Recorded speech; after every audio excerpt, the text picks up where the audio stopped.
ខ្ញុំនៅចងចាំតួខំជាយាមផ្លេចប៉ុណ្ណារូបភាពអាដិននឹងអានងសានៅចាក់ដោតបេងដងនឹងខួរក្បាលហើយអ្វីអ្នកអាចបំភ្លេចលឿនលែងបងខំមិនភ្នែកឲ្យគេងលួងរាល់រាត្រីដឹងច្បាស់ថាគេគ្មានថ្ងៃនឹងវល់វៃខាងក្នុងសែនឈឺតែត្រូវចាប់ដើមជាថ្មីទឹកភ្នែកនៅហូរប្រាប់ខ្លួនឯងមិនធ្វេ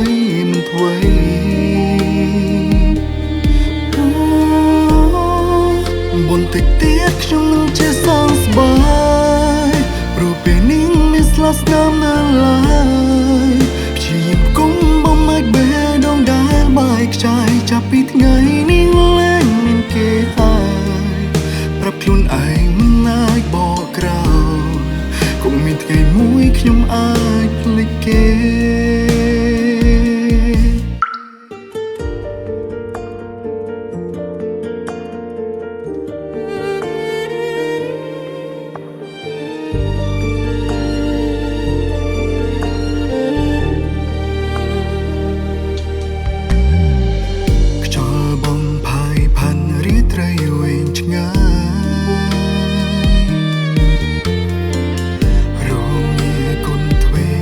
គេក្បែរកាយ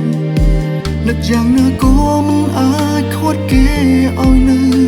ព្រោះចិនគេផ្លាំងបដូរលែងស៊ីជុំរើដល់ពេលត្រូវមើលថែព្យាបាលដងបែកចូលទឹកភ្នែកដើរចេញពីភៀងសងសៅ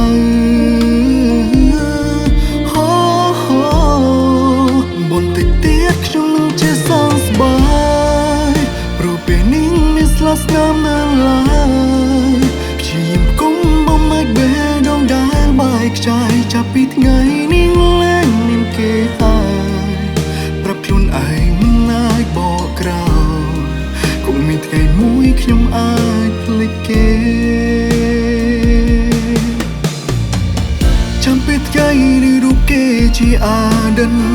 មិនអាចបកក្រោយសំបីតែធ្វើជាមិនអរគុណដែលធ្លាប់ចូលមកធ្វើបានចិនក្តីស្រឡាញ់ល្អបំផុតគឺផ្ដើមពីខ្លួនឯងបន្តិចទៀតខ្ញុំនឹងជាសងស្បើយទោះពេលនេះវានៅឈឺនៅឡើយព្យាយាមគុំបំមាច់បេះដូងដែលបាយខ្ចាយចាប់ពីថ្ងៃនេះលែងមានគេហើយប្រាប់ខ្លួនឯងមិនអាចបកក្រោយគង់មានថ្ងៃមួយខ្ញុំអាចភ្លេចគេ